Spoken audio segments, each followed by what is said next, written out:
She's the nation's sweetheart. She's a national treasure. She is the mother of cakes. But to me, she'll always be Bez. I went to meet the magnificent Mary Berry at her house in Oxfordshire, and we recorded this interview in the summer of 2017.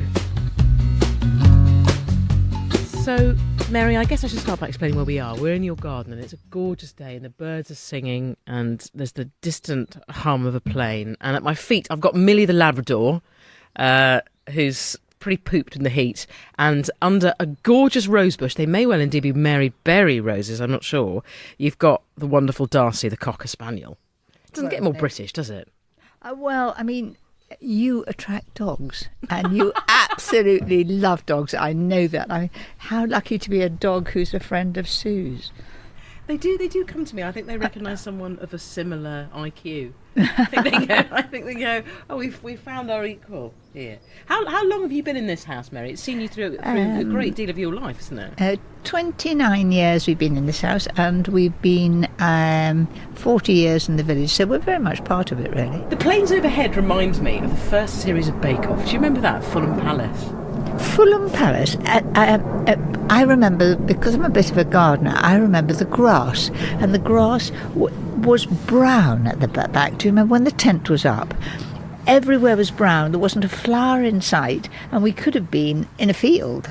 And the planes, we literally were straight over, one after the other, and it went on very late into the night. It really did. So I never really understood why somebody hadn't spotted this, but in the end, we would have to deliver all of our pronouncements in sort of 1 or 2 sentence bursts, wouldn't we? Before an Airbus sort of loomed overhead from Kuala Lumpur, and we couldn't hear each other think. But at least it was fine, and of course it was very early on, and quite honestly, we didn't too much know what we were doing, did we? I think it got to Series 7 and we still didn't have too much idea of what we were doing. But I got that, to begin with, I couldn't get the hang of that. There was 3 different things that we had to do, you remember? And so I got the hang of it in the end, and gosh, we did enjoy it. We were a great team. We were a great team. We might well potter back to that show. We'll see how we go. So is this your first podcast, Mary? I don't even know what a podcast is. To me, beans come in pods and you take out the beans. I have no idea I don't know whether, I presume it's not television because there are no cameras here. But we've got microphones, so I imagine it'll go on a little disc, or perhaps it'll come through the radio. I have no idea what it is. I mean, I'm not into this modern technology. Oh, come on. Tell me about it. So a podcast is basically a radio programme that doesn't go out on the radio. Instead, it goes out on the internet. Right. Oh, how very trendy. So people can go online and they can download it, and they can take your voice around with them wherever they go. Well, that's cheerful for them. Yes, so they can put their earphones on and the dulcets of Bez will be wafting. But how do they find it on the internet? Do they have to look for Sue Perkins? Yes, or Mary Berry, or the name of the podcast, which I haven't decided upon yet. But once I do, my word, they'll be flocking. Right. And you're going round chatting to your mates and dogs, and that goes on a podcast. How long does it go on for? Oh, we're here for 10 hours. Did they not tell you? Oh, that's nice. I don't mind at all. We'll watch the sun go down together. No, when it goes on, it depends. I mean, it can go on for between about, sometimes they're 20 minutes, sometimes they're an hour. And so you do your podcast, and you give each little podcast a title. Yes. And so they say whether they want to see Mary Berry and Sue Perkins, or there'd be a list of people that I'm chatting to, and then they'd go, oh, I like Mary Berry. She has the definitive lemon drizzle recipe, and then they would click on it, and then they'd listen to us in your garden, musing about what on earth a podcast is. Exactly. Okay, well, very interesting. You'll see your part. I now know what a podcast is. I shall go straight to my grandchildren and be really, really knowledgeable. Do you do stuff like the internet? If I want to find out something, I look up a route to find myself somewhere before I get in the car to do it. And I might look for a jumper, but I wouldn't dream of buying it because I'd end up with the wrong size and 42 of them because I'd pressed the buttons too many times. And so I wouldn't dream of actually buying anything on the internet. So you'd look just to see what the jumper looks like. So that's right. And then I call for Lucy. And then Lucy would make sure that it's the right size and it would be delivered. Now, for those who don't know Lucy, and I'm really privileged to know exactly who you're talking about, Lucy is sort of your right arm, isn't she? She's my right arm, and Lucy has been with me now 28 years, and she keeps saying it's longer than she's been anywhere. And to have somebody by your side who is like a daughter. She's the age of my daughter. Yeah. And she, when somebody asks me to do something, she said, "Oh, you're not doing that. I'm certainly not having you going up to miles and miles away to open a fish farm. To get a jumper that you've seen on the internet. Or open a fish farm or something." He said, she runs my life really, and she's really very, very. Our children and grandchildren, my husband, he always says Lucy's never says a nasty word about anybody, and I keep thinking, well, not to you, mate. But you're like that, Bez. I mean, you're a cheeky soul, but equally, I don't think it's been my pleasure to know anybody who has more grace and more positivity around people. Well, I think I'm really lucky to be the age I am and to be so well. And, I see my friends, and I have a very, very close friend who really I've worked with a lot. And Penny was always organising me and so clever and doing all the things that I couldn't do, like the crossword. And then suddenly they lose their memory. And, they when you see your friends who aren't as well as you are, I am very, very grateful. I know, because obviously I've been lucky enough to spend the last 7 years around you quite a lot. 7 years together we've been. 7 years. This is our 8th year, Bezzy. Yeah. That weighs heavier on your mind, isn't it? Because of every year you're having to deal with people that you really loved passing away. Yes. And also I have many girlfriends, and sort of now, as we get into our 80s, the other halves are no longer there. And so one has a lot of widow friends, which must not, if we're having people for supper, I'm always delighted to have somebody on their own as well, who would have in the past come with their husband. And I think they mustn't be forgotten. But you have more zest for life, aged, may I ask, 82, is it? 82. As my mother-in-law would say, she never gave the age. She always used to say, I'm in my 83rd year. And when she's buried in the village, and we put on her gravestone in her 93rd year, because she always referred to it. And I think that's rather funny. I've not met anybody with such, I don't think, a zest for life. Age just is irrelevant to you. It's just a number. I mean, genuinely. I mean, you have the get up and go, and you have the interest of a teenager. I mean, I've seen you. You're always interested in things. I have an inquiring mind, and that's what I love to go. But I've just been doing a series on country houses, and what a privilege to go where the visiting public don't go, and all these houses, they all have the family living in the house.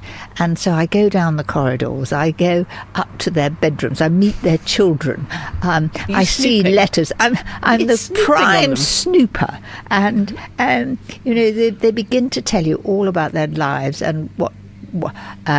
Because to open your house to the public, a lot of people do that now, because otherwise they would just never be able to repair them or have a lovely garden. And so how different people approach the subject is interesting.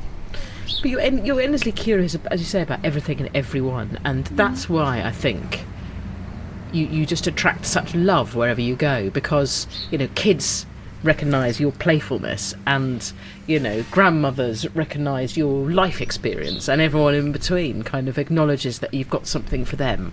Well, when we go back to the bake-off, I mean, my thought was to get people baking and to not make it complicated. And underneath it all the time I was doing it, I would say, well, actually, I don't think I would spend 4 hours doing moulding flowers. I'd most likely go and pick some primroses and crystallise them, or even put them fresh on top of the cake. It was really to encourage children and parents or aunties to cook with their children, and you felt exactly the same. And children absolutely love it, and particularly those that perhaps don't do too well at school, or all their brothers rest of the family are sporty and they're not, to be able to do something they can achieve baking and cooking with a good someone by their side. And what do they get? Praise, having not had praise before for their schoolwork or whatever. And when they've done, even if it's a brandy snap that didn't roll up, or a cake that's gone down in the middle, at least it'll taste good, and they get praise. It's good. When you were little, did you get praise? Was that something you... None.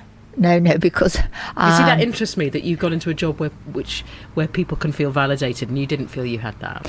When I... the first praise I really got was when I was... I suppose it's 12 or 13, when you...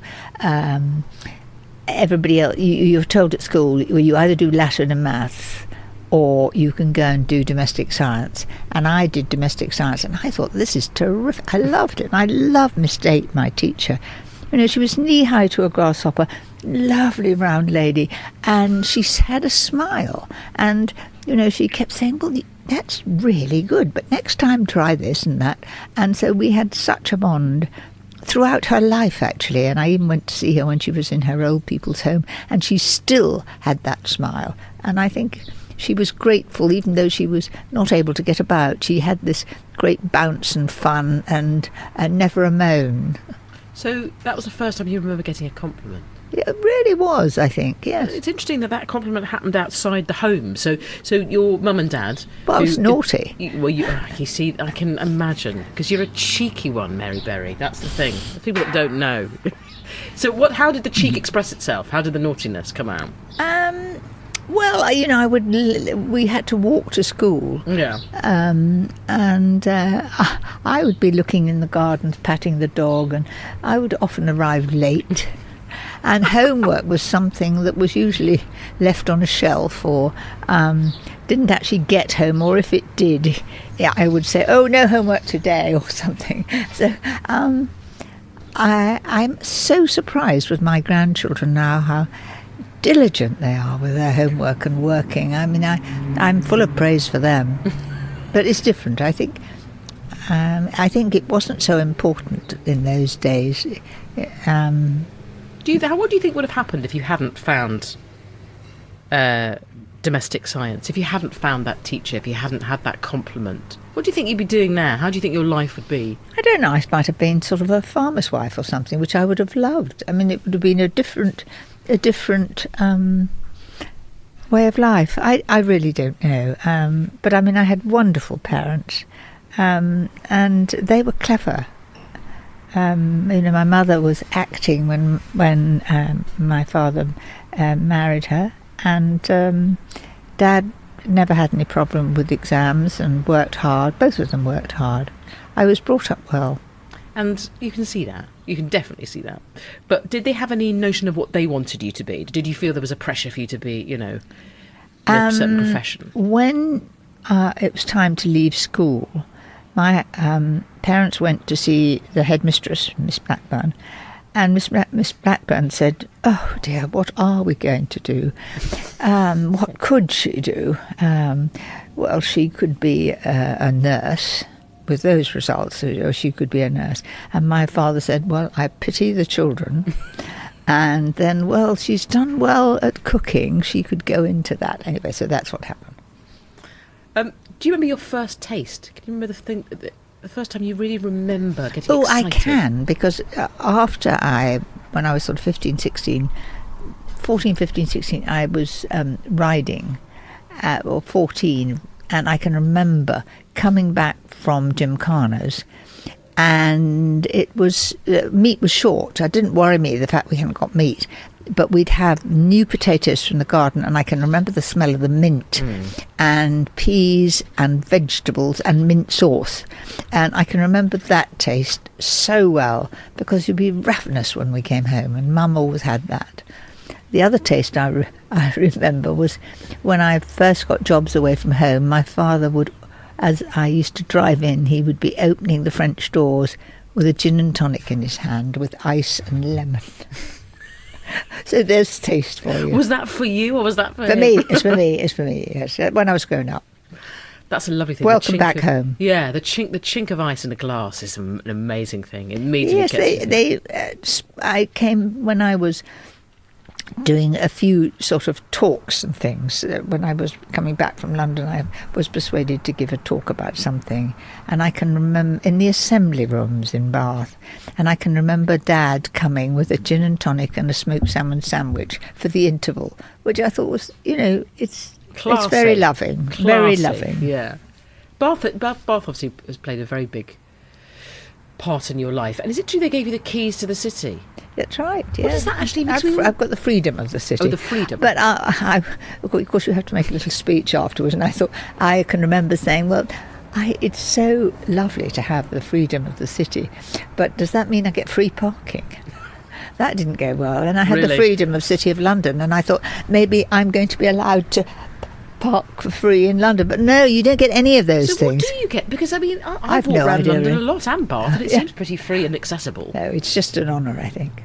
I am going to take sheep across a bridge, Tower Bridge, which is done. Is that one of your... well, I'm going to do it in September, October. I can't remember, but I'm booked to do it. For fun or for a television programme? No, it's what happens to go over. Is one of the bridges, they drive sheep across. It's an old custom. And I'm going to do that and take the grandchildren. Don't ask me too much because I haven't looked into it yet, but I've said yes. It sounds like a sort of gin-inspired dream. Yes. Well, it's happening, I promise you. I'm going to ring you and check it's actually happening. It's absolutely happening. So you, as a free woman of the City of London, are going to drive sheep across a bridge? I am. So you had this inspirational domestic science teacher. And after you left school at what age? Rather before I should, because I... Did they bin you off, Beza? No, I went to France, to Pau in the south of France, to... it was a sort of cooking... It wasn't a finishing school. It was a sort of where you cooked and learnt housewifery and how to run a house. And we had to clean windows with wet newspaper, I remember. All these things that you remember. And I think really my parents thought, well, let's get her out of school because it would be a good idea for her to leave early. So I did. And I stayed with a family of 10 children. Gosh. And I had just left my pony back home, which I was terribly sad about. And the first meal, and I suspected it because as we were driving along, you see butcher's shops with a head of a horse outside. And I thought, they must eat horse in France. The very first meal was horse meat. And I cried all the way through, and the whole family stared at me as much as say, whatever's wrong with that girl that's come here? But I couldn't eat it. You can't eat your own horse, can you? Your horse. No, I just didn't like the idea of it. Well, I suppose different... That's what they do in France. That is indeed what they do. Although, having said that, you've served me horse meat. I have on that programme, what was it called? Supersizers. Me and Giles Corran. I can remember coming there. And it was the 1950s part of the programme. Yes, I was going to say it wasn't the 1950s for those who've become confused listening, but we would dress up, wouldn't we, in different types of... and reenact different eras, and the one that you helped us with was the 1950s. And the whole house was inside, was when you opened the cupboards and things, all the sort of oxos and the packets and the things were all in the cupboard. Yep. And I had to do scrambled egg from dried egg. Yes, I remember that. Yeah. And I think I had to cook horse meat as well. You did, and do you know how you cooked it? I mean, it was very much in the style of the time. You pan-fried it in margarine. Yes, of course. What else? Oh, I can remember. And actually, you and Giles stuck into it as though you were enjoying it. And I can remember giggling in the door thinking, are they going to spit it out? Are they going to eat it? And you did. Oh, it was hilarious. And do you remember Marguerite Patton coming in at the end? Now, I was going to mention Marguerite Patton. For those who don't know Marguerite Patton, she's one of the sort of seminal, no-nonsense cooks of the 20th century, I think. She was the wartime cook advisor, and you would hear her at after the 8 o'clock news telling you how to make something out of nothing, which was and all the substitutes. You know, if you couldn't get bananas in the war, and I can remember her saying that you could mash parsnip, cooked parsnip with margarine and put it in sandwiches, and you might think it was... And then throw it away. Yes. No, she was a wonderful lady, and she did recipes in the war to make the most of what you've got. And she came out to talk to you on that programme, and she died a few years ago. But what a legacy she left. And she had a strident voice. No one would argue with her. No, she was very old school, wasn't she? But do you is there a part of you that sort of feels that we're missing that rather direct, no-nonsense education about food? Yes, I think we've all got to realise that not to muck food about too much. I mean, and we've all become much more aware of how the food is produced. And people are encouraged... I encourage people to get out into their yard, garden, and try growing. It's amazing what you can do in a window box or a pot, and it is so satisfying, and you know exactly how you've looked after it. And the more we go to pick your own, if you haven't got anywhere, or markets and so forth, so you know where it's come from. It is, and I remember doing supersizers, and we did a wartime one and a 1950s one, and just listening to those old recordings of being told how to make. I think it was a Woolton pie, again with just lots of potato and leftover veg, and then you'd have your pig that you all kind of co-owned. So everyone had a sort of, didn't they? Had a stake in the village pig that would then be fattened up with all the scraps, and I don't want to romanticise what was a horrific sort of period in British history, but there was something nice in listening to sort of good old-fashioned home economics, and and learning how to take what's in your fridge or take what's in your cupboards and make something spectacular. But things have... the cooking methods have greatly improved because they didn't bother about... Vegetables could be cooked for hours and hours and hours. School meals, when you went in, you smelt it, overcooked cabbage.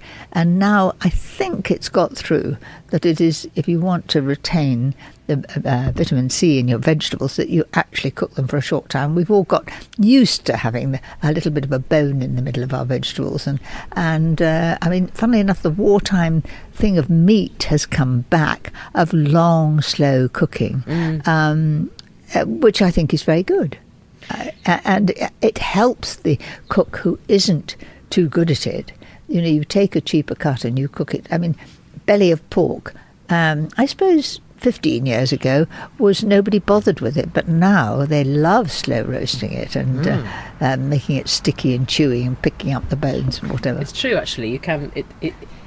Just to shove something in an oven at a lower temperature for longer, it hides a multitude of sins. It hides a multitude of sins, exactly. I do that a lot. I'll do that with anything. Just long and slow in an oven and hope nobody notices. But it all looks beige. But it's good. Yeah, it is good. So we go back to you. You're in France. You've just learnt the lifelong skill of being able to clean a window with some wet newspaper. How many times have you used that skill since? I haven't. I haven't... What was the theory behind it? It would just get all the smudge off. Well, that's what it actually works because it's something you've got to hand. But we did cooking as well. But so you've eaten a pony. You've learned how to clean a window. How long were you in France for? I was there for one term, and I did pass the exam, but it was arranged for me to go back to school and take French, and I failed. There's so much pride in your way. I know that was because. Well, I mean, I think I did all right in the chatty oral, but when it came to jotting it down, I don't think I did too well. But I wish I had. I will say to my grandchildren, I wish I had worked at school, and all of you are working hard, because I regret it, because my vocabulary is very limited. It's getting a bit better. That. Well, it's kind of you, but, you know. And I didn't. I was mainly looking at my favourite subject was break. And games. I mean, I was looking out of the window, and I regret it. But there we are. But what would you have wanted to study? I mean, if you had your time again and you could have well, applied I think yourself. I would have been very. If I'd concentrated on history, I think I'd have enjoyed that more. But I mean, here I am doing country houses, and I'm letting the people who live in the country houses tell me about the history. And I'm listening, so that's what I enjoy. You see, sometimes it suits a curious mind to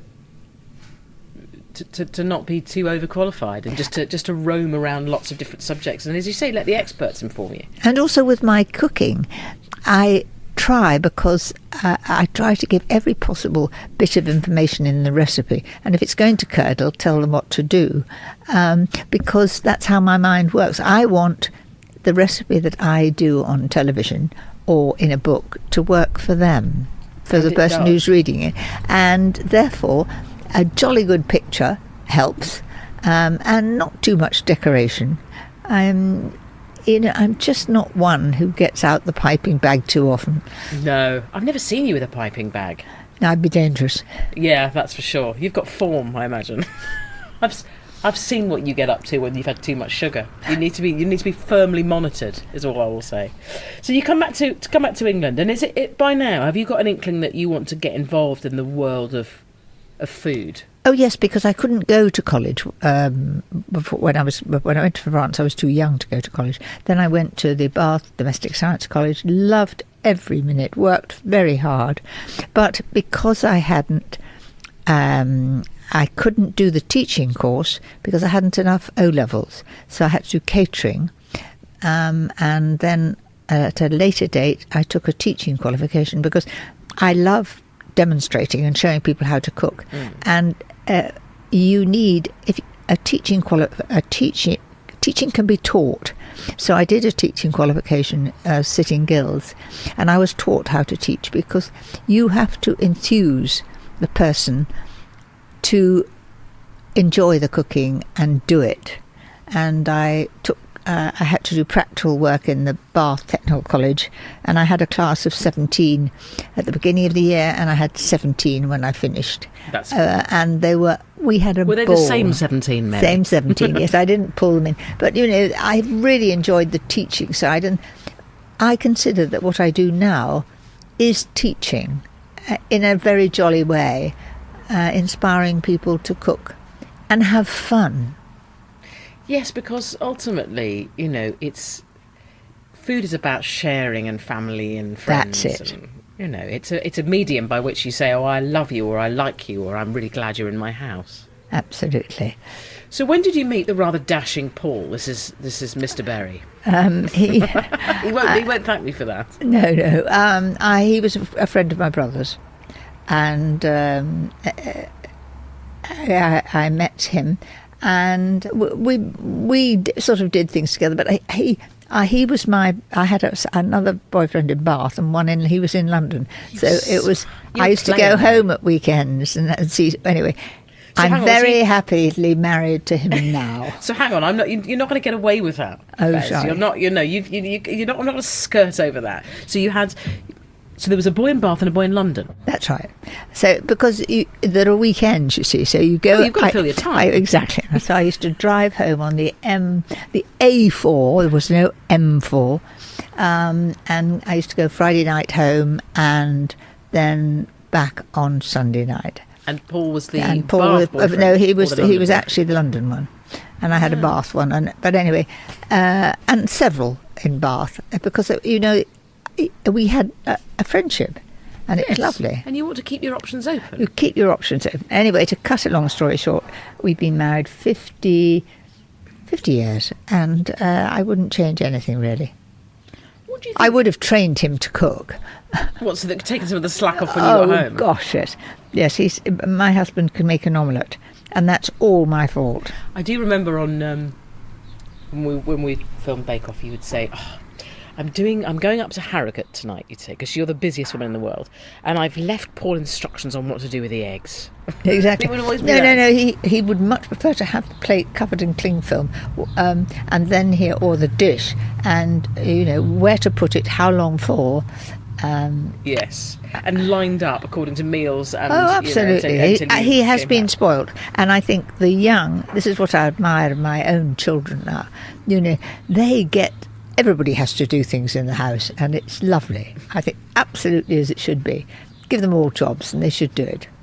What do you think the secret to you sort of toughing it out together has been? Because it's not all been plain sailing, has it?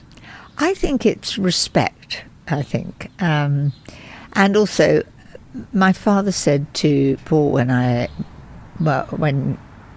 we were engaged, he said, never let a day go by with a quarrel. And it's very good. We always sort of patch it up before we go to sleep, because otherwise you don't sleep, do you? No. And I think that's very good. Oh, do you tend to quarrel about the same sorts of things? We don't quarrel. We never shout, because I would get upset. We just, I just go out in the garden and sort of think, and it all passes, doesn't it? I mean, it's trivial, really, because I respect him and I love him. Why would I want to argue with him? It probably helps as well that you're both very creative people, but you have completely different zones of interest. So you're extremely gregarious, and you love to be out in the midst. It's almost like the blood in your veins, isn't it, being sociable? Whereas for Paul, he loves his books, and he loves he loves nothing more than to be in the dark poring over some manuscript. I know, we're totally different. And I mean, now he's a few years older than me, and I will say now I've been offered a lovely job doing that for the BBC. Well, if you'd like to do it, love, off you go. I'll be here when you get back. Well, and when I come back, I'm just coming in the drive, and I can peer through the kitchen window, and there's a glass of vino waiting for me. And then he'll say, "What's for supper?" So you get.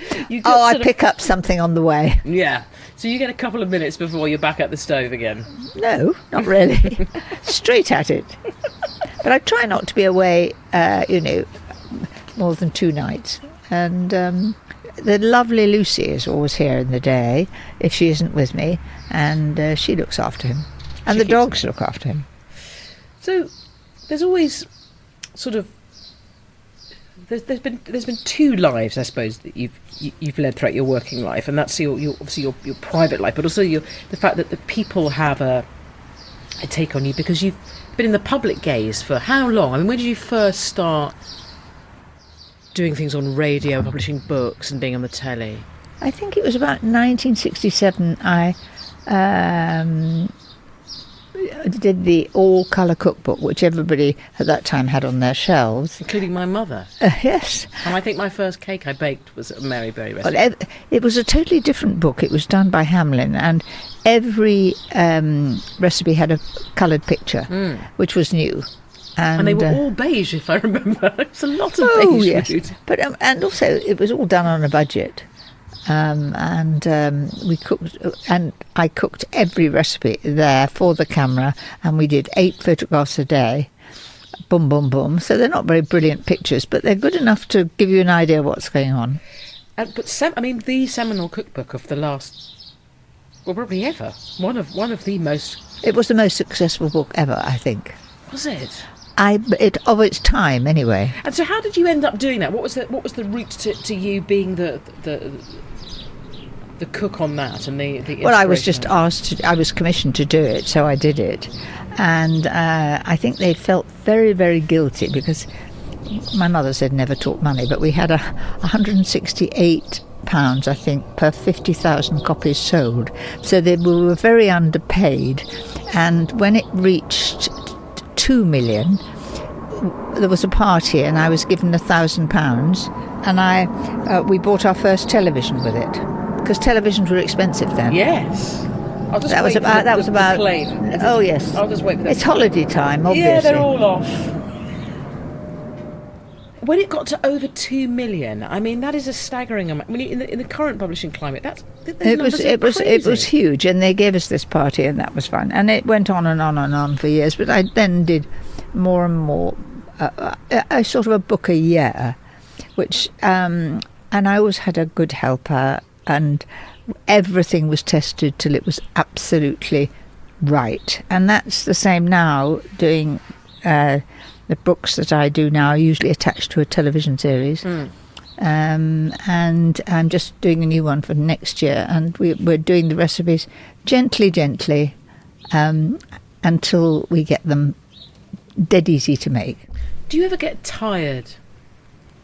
I've never known anyone with as much energy as you. You have twice as much energy as I have. Do you ever get tired? Do you ever think, oh no? No, I don't get tired. I'm so lucky. But my ma died at 105, so she was pretty good. She was a really good egg, wasn't she? So I don't, and I get up early in the morning, and I think that really helps, because my husband goes straight off with the dogs and I don't, so I can do all the sort of the noisy things like emptying dishwashers and a bit of hoovering, and by the time he comes in for breakfast, I'm done with the tidying up, and then Lucy comes and we set to do a bit of work. And then it's play. I mean, your work it's brilliant, sort of playtime, isn't it? So it's playtime. Yeah. I mean, I just love what I do. I love the garden as well, because I think a garden and cooking, flowers and things and veg all go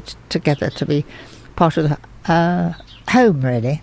And you can, I mean, being here, it totally makes sense. The layout you move almost seamlessly from a kitchen via a sort of cobbled courtyard to this amazing garden where you've got things growing and a greenhouse on the go. So the relationship's completely obvious. Being here. I love it, and also it gives me. I'm thrilled that our children love cooking, love being at home, and the family means a lot to them. And they're often here, we're often there, and Annabelle is a brilliant cook.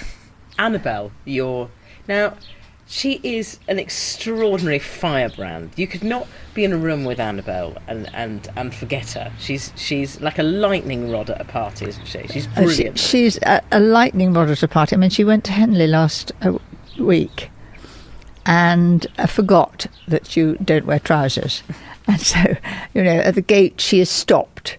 So they have to nip into Henley and buy a dress, because she certainly wasn't going home. And her long-suffering husband, who keeps saying she's a free spirit, I think he puts up with a lot. But she is a free spirit, isn't she? But she's fun. Does she remind you most of you? Well, I mean, she's got into it much quicker than I did. And, I mean, she does beautiful food and entertains and looks after all her lame ducks, her friends that have problems. And also she's a brilliant tennis player, which I would love to be. No, she does everything so well. So which of your kids reminds you of you? I think it would be Annabelle. Thomas, I think he loves his garden and his bees, and I think Thomas, I'm reminded of my father. I see it all the time. Really? But he wants something instantly. He suddenly wants something, and he'll come, Mum, have you got this? Oh, of course you've got it. I want a big flower pot to put such and such in. I know. Oh, I say, I haven't got time. Yes, you have got time. I need it, and I'll be leaving in 20 minutes, And my father was just like that. And also he had hobbies. He built boats. He had an aviary of birds. He gardened. He did all sorts of things. He grew mushrooms. And Tom is just the same. One minute he's got raised beds. He's done mushrooms. He's now on bees. Done mushrooms? Yes, he's done mushrooms, and he's doing bees at the moment. Bees. We're all having to have beehives in our garden. He's besotted. I think that'll stay for life. He's loving it. He has obsessions, and he builds the beehives as well. Yeah, he's very practical. Very practical. He's a proper hunk, isn't he, Tom? Well, he's a tree surgeon. Yeah. But it's Annabelle's sort of sociable, sort of fiery brilliance that reminds you most of you. Yes, and she's very, very good to her parents. Really lovely. And if I'm away, she'll ring Paul every day and pop round. It's good. You seem... I don't know if this is just because you're very good at not showing the panic underneath, but you always seem to be someone who's serene and in control of everything. Is that true, or is that have you just put on a good show? I put on a good show, I think. Really, I'm reasonably in control. Yeah. But I think as you get older, you don't remember. I remember what I used to pack my life with, and I'm a great one for lists now. And because of all the things that I ought to be doing that day, I'm going to do that day, I do make lists. My husband has made lists since the day I married him. If you want to know what he's doing the next day, on his dressing table, he'll have a list in the evening what he's going to achieve the next day. I must say, I've taken to jotting things down. I must remember to ring so-and-so, and I must,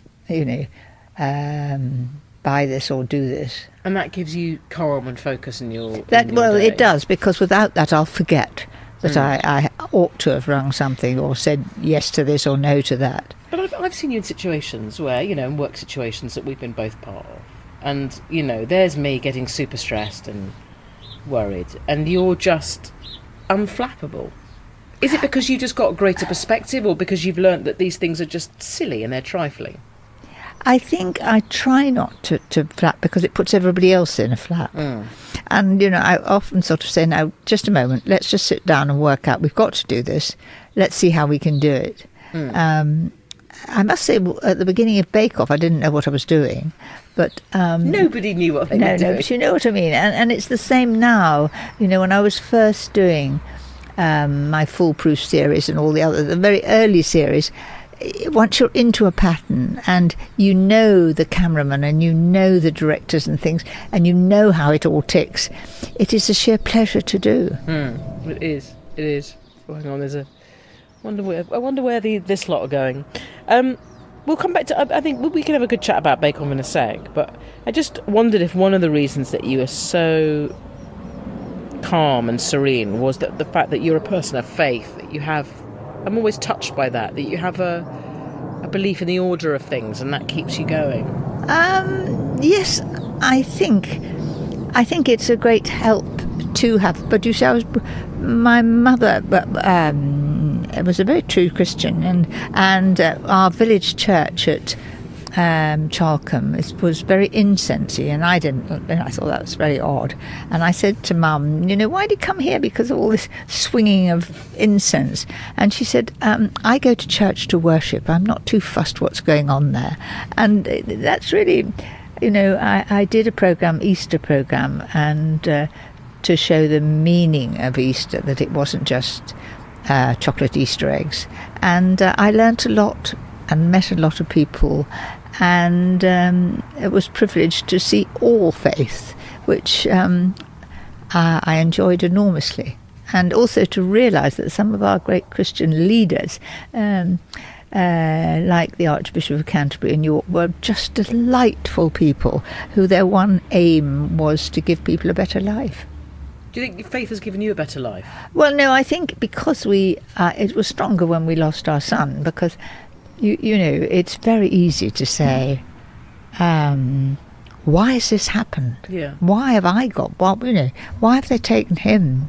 Yeah. And then you realise that maybe it's because you've got strength to get over it or live with it. I don't know, but it's and also I think if you have a faith and things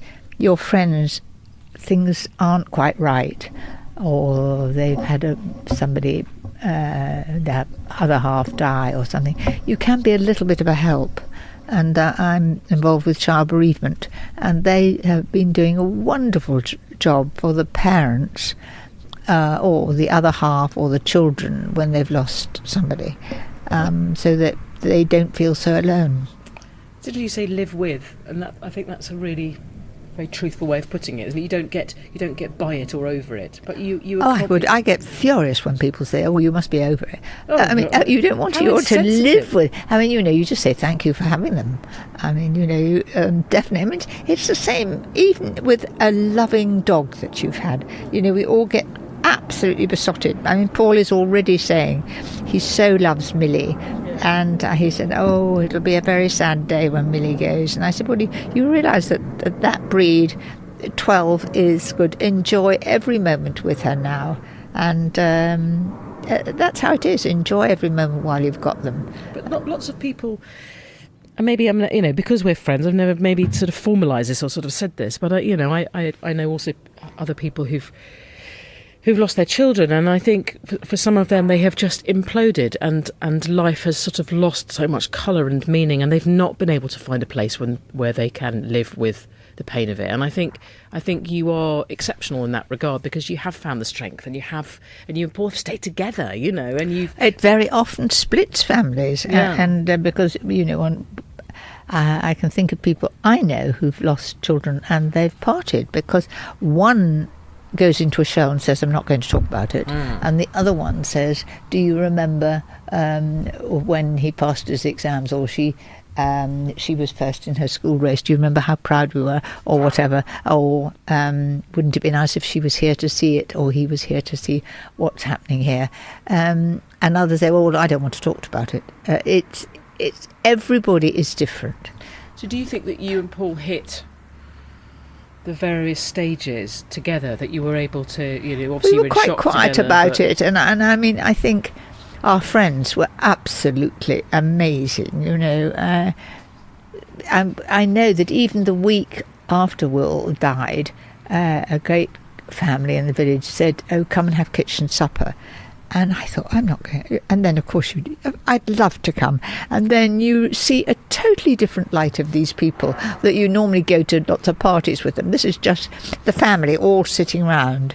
And then they start to say nice things about Will because the children were there. And it is, I think, it is an enormous help to tell people that it's an enormous help to people who lose a husband, a father, or whatever it is, to get in there and help, but do it 6 months later, a year later. And a great friend of mine asked, I'd never been to Chelsea, and Claire said, only a couple of weeks after we said, I've got 2 tickets for Chelsea, and that's May. I know it's an awful long way away, but I hope you'll come.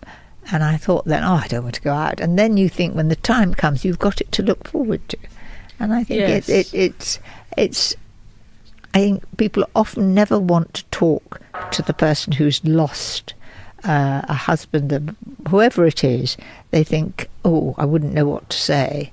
But if you can always think of one happy memory that you did, or one thing you noticed, it'll just bring a smile to their face. It's because people think that if they talk about a happy memory, it'll actually make the pain worse. Do you think? No, I don't think so. But I don't think so, but there we are.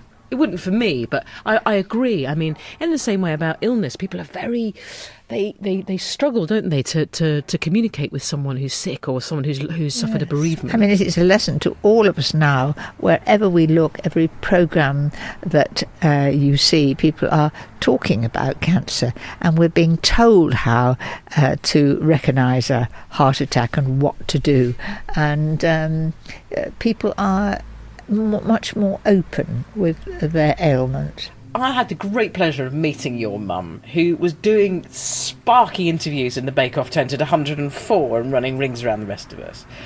Genetically, given it's possible that you will go on for another 22 years, how would you like to spend the near quarter of a century you may well have left? I would prefer not to have it left, because as a daughter, you realise that Mum was immensely lonely at the end, because she was fighting fit, and she wasn't allowed to drive, and that was very cross about that. So that And curtailed also her she got freedom, terribly cross about all the bridge friends that kept falling off their perch. I can remember her saying, "It's so inconvenient." And I think too, you become very frail, and it takes a long time to do anything, and you have your order. I think we are living too long. I think. The trick is to live well, though, isn't it? And that's what you do. And I think you've got to prepare for it. I mean, we are going to move to be a walking distance of our town, because I think obviously we are not going to be able to drive. I don't want to rely on other people, and as long as I can trot, I want to be able to walk to pick up my newspaper, or walk to go out and have a cup of coffee or something. You know, or knowing you a glass of wine. Exactly. That would be probably your I thing. think you've got to, and also the more interests you've got. I mean, I regret not playing bridge, because Mum played bridge every afternoon. Or most afternoons she would play bridge, but not in the evenings because she wanted to get back to Dad. But I think to play bridge, or to whatever is the thing that you do, it's good. So you've got to keep or the brain going. If you paint, or something like that. To have interests is very, very good to keep you going. So let's go to Bake Off. Let's go to the elephant in the room. We've talked about it lots to third parties when we've been interviewed, but we haven't really sort of talked about it lots between the four of us. But we just had no idea, did we? We had no idea of. No, we had no idea. And the great thing about the Bake Off, it started in such a little way, a humble way, and I didn't know you two. I thought you were extraordinary, always mucking about. How dare and also you?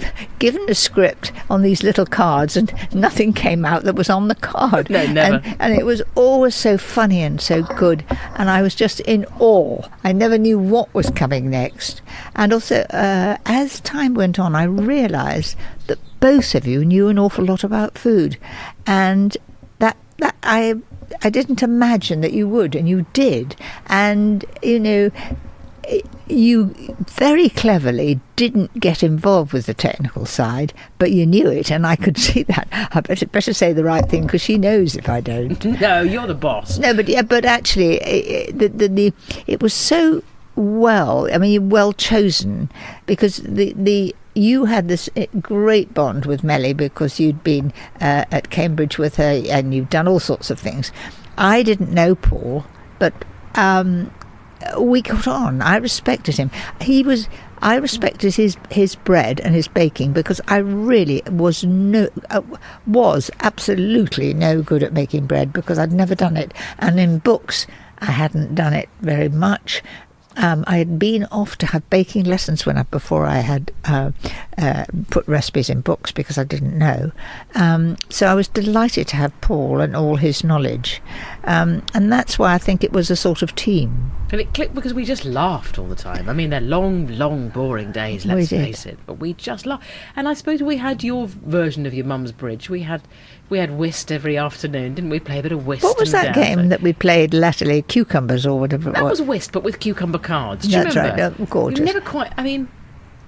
Yes, there was a lot of. Was it your cards? They were Mel's cards. They had that was a good game. And the cucumbers. other one game where we did towns, and the one and you had to use, if you said a Liverpool, you had to do another town in England beginning with L, and our one aim was to drop Paul in it and try and find things with Z at the end.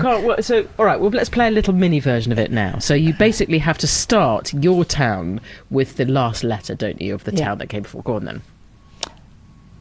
Bath. Ham. Monmouth. Huntingdon. Harrow. Anyway. No, it's an N. You need to do an N. Oh, sorry. Oh, Nantwich. This is how it always went. Yes. Anyway, we'd do this for 2 hours, and then Paul would start making up towns. And also, all the time we were doing it, he would be on his phone. Yes. Not talking, but pressing buttons. and so on. Cheating, essentially, we call it. Yes, that's right. If not, he would lean over and watch a motoring thing on the telly. Oh, God, I used to hate. I won't miss that, much as I miss lots of it. We used to all sit in the green room together with all our lovely make-up friends and, you know, the runners, the sort of engines of the team. And Paul would just sit in the middle with his tight jeans on, press go on the telly, and then there'd be the roar of Formula One. Oh, it used to drive us nuts, didn't it? It did. But we were very blessed when we were at Welford, because the owners of Welford were enchanting, and we would start at get there 7:30, and James would have come down and lit the fire for us, because we were always so cold. It was his library, wasn't it?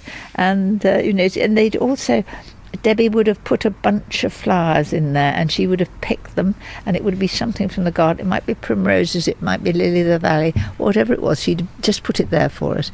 We were very spoiled. We were very spoiled. We were very lucky, and I always used to think, "Oh, I'm a girl from Croydon, and I'm suddenly in the library of a wonderful, grand house, a grand Queen Anne house, whatever it was, and looking at this ludicrous tent that we've been joshing about in for 7 years." I mean, we had a really good innings. I never would have thought at the beginning, when we were, listening to the planes going overhead at the tail end of a 15-hour day, that anyone would have come to that programme, and certainly in the numbers they did. And the format was, once we got the hang of it, it was absolutely brilliant. That was what was so clever, the 3 challenges, and working out how it was going to be. And Anna that was her idea, and she did really well. She did. Do you? I mean, presumably you don't regret the not having to eat Dampfnudel or Windtort or Swedish princess cakes anymore. I do. I was very, very careful to taste everything, a small amount, because I often used to think that their auntie or their mum would be watching and say, well, she didn't taste it. And so I did taste everything, and some of the things, we even had salt, didn't we? What happened about that salt? Do you remember?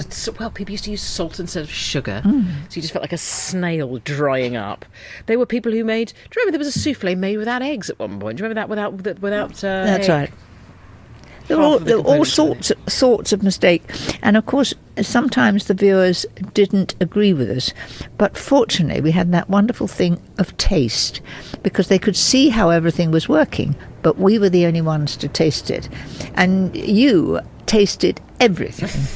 From the beginning, if there was a jar of nuts or chocolate beans, or you had your little anything coconut, you were in and out of tasting all the time. As my expansive waistline would testify. I mean, we just couldn't stop.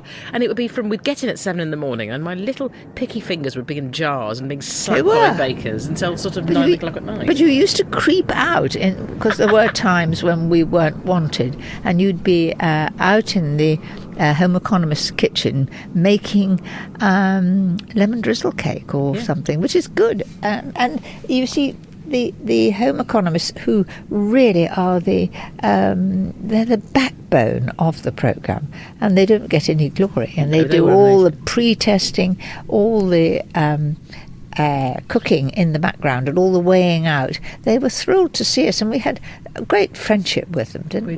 We really did. And it reminds me of, I find peace, because you know me, I can be a stressy sausage, and I think too much and I worry too much, but I find such great solace in a kitchen. And I used to retreat and just make a Sally Lunn bun, or a or a drizzle, or a brownie. You used to make bread, didn't you? Yeah, I made a lot of bread, because it'd just be calming, and because I love the Home Economists, and some of the things that you used to eat in your mini tent as best of the best. Yeah. Some of them I made, and I'm really proud. I'm almost more proud that I made you a good Sally Lunn bun than I am of anything else. Yes, you did. It was lovely. That tent. What did they call that tent? What a memory I've got. They called it what did they call the tent that we went to? The Pagoda of Dreams? I don't know. What did we call it? I'll remember in a minute. Anyway, I just referred to it as Paul and Mary's tent. I was never allowed in it. No, of course you were, because you'd have been picking away, and we wouldn't have had a perfect thing to look at. How dare you? I mean, I might have helped myself to the odd scone or two, but they're always in moderation. Do you know what the question I get more and more as I'm out and about? Everybody says to me, what happens to the food at the end? I mean, what do you think happens to it? There's a crew that are like vultures, and you jolly well know whether in my own programmes now, the crew can't wait. The cameramen are actually, if something slips to the front of the camera, they're at it. Because of course they are. They're interested. I mean, the cameramen are very much involved, and yeah, absolutely. I mean, I would tip off cameramen, so they would, I just give them a little wink as if to say, you might want to invest in that one, because, for example, some of the challenges we did, the volume of food. So I remember we did a trio of cheesecakes, and I think there were 12 bakers. It was one of the first ones. So it's 36 cheesecakes, all differently flavoured, that had to be tried. And there was one called a great cameraman called Rick. Do you remember Rick? Rick, who used to put his legs apart and rock. Exactly, do a deep bend to get a really, really good sort of intense close-up of a crumb. And he had a fantastic sort of David Bellamy beard, and he loved his cake, and I'd just give him the wink.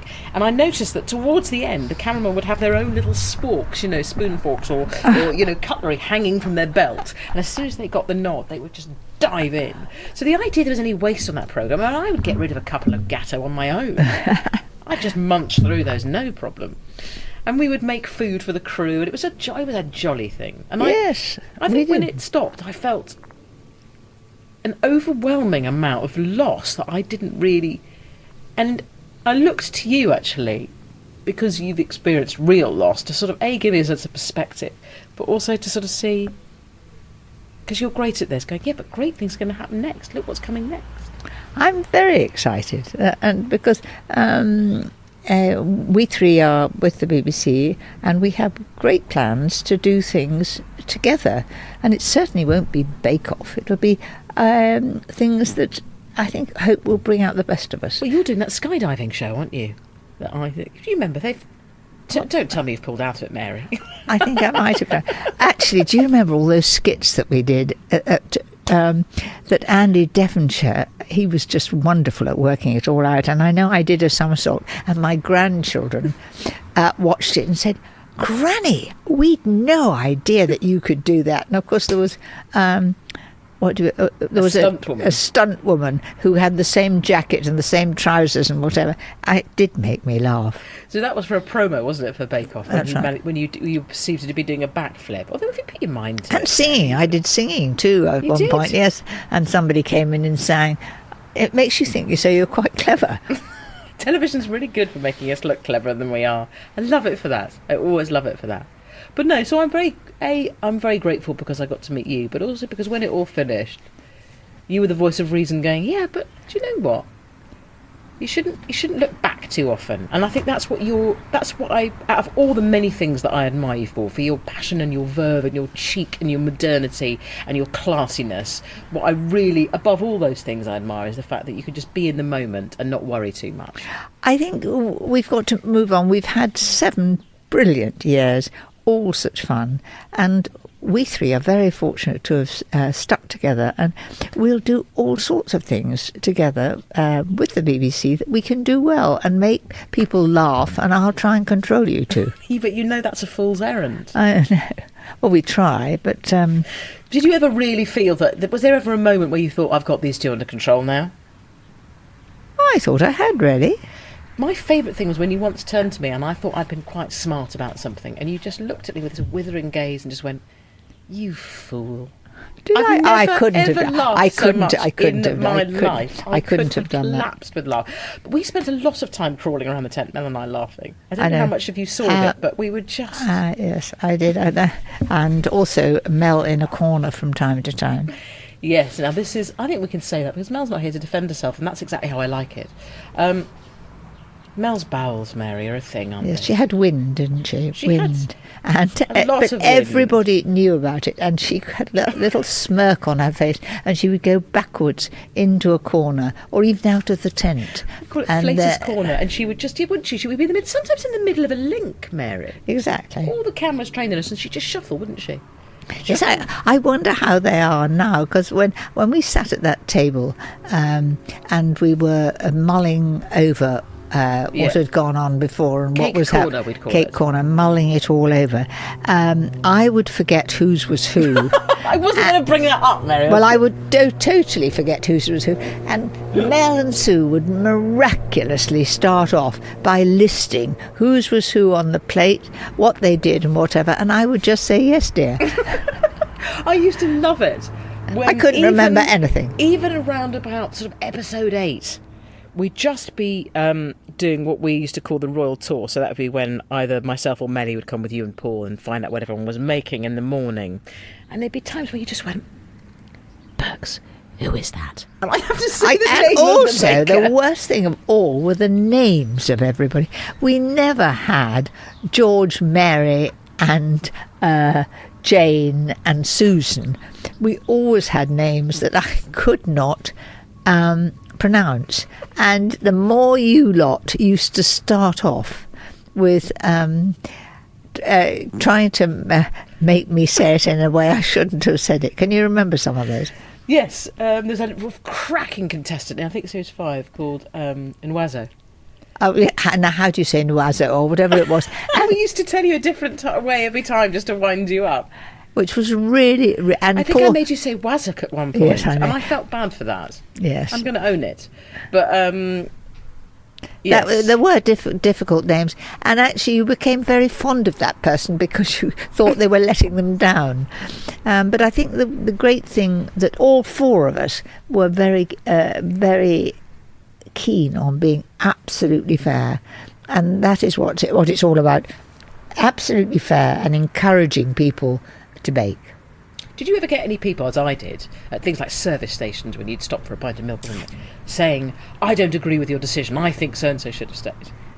I don't think I did really, but I always said if something was lingering that way, well, you haven't tasted it.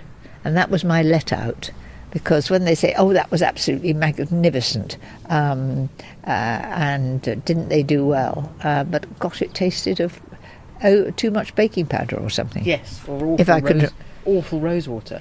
When you, I mean, I know you don't look back a lot, do you? You like Oh, to I just... don't know. I do do sometimes. you? Yes, I remember a lot. Do Yes, you reminisce? I reminisce because it brings back happy memories.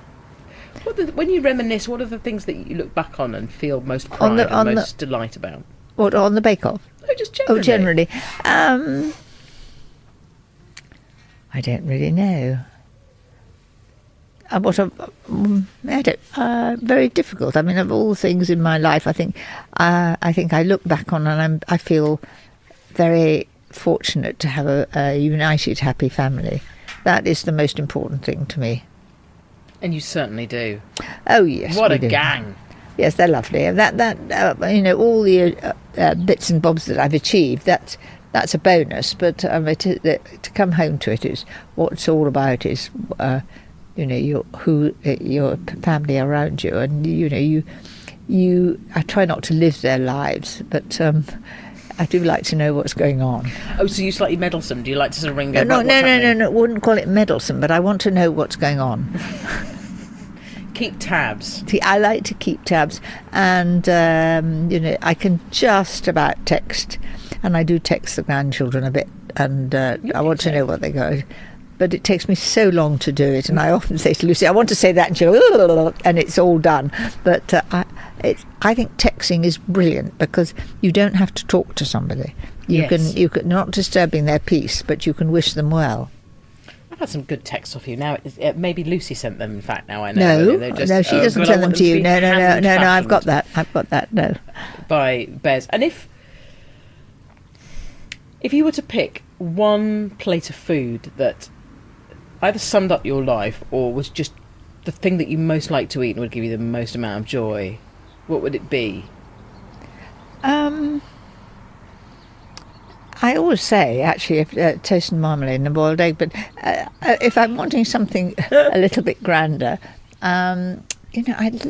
we had last night what my mother would call chops in a bunch, a rack of lamb. Chops in a bunch, I love that. Well, in the old days, we used to have chops in a bunch, which is the 7 chops lamb chops. And nowadays, we take a little bit of fat off and we cut the bones short. And you take the chine off underneath. We had that last night, and I thought that was absolutely beautiful with mint sauce and new potatoes. So you're back to mint sauce and new potatoes? I do. I love mint sauce and new potatoes. And I adore vegetables. I can eat a plate of vegetables any time. Me too. Delicious. Mm. I'm gonna give you that. I'm also gonna. I'm interested though by the idea of boiled egg and then toast and marmalade. Well, that's what I do when I come back and I haven't got to cook supper for some reason. I would always have 2 boiled eggs and brown toast and unsalted butter and marmalade or Marmite. Delicious. Delicious, because it doesn't need any thought, and you can be getting on doing what you should be doing or that you haven't done at the same time as you're cooking. You don't have to think. And you're bound to have everything in anyway, aren't you? Everyone. I mean, not everyone's got chops in a bunch, but everyone will have marmalade or Marmite. Yes.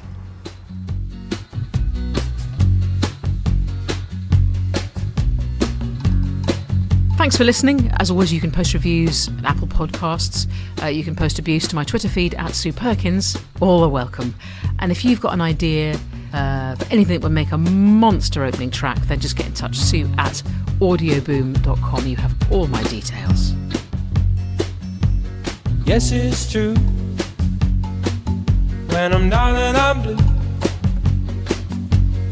all I do is stare at the view. I'll be heading east to find my peace where the desert feasts.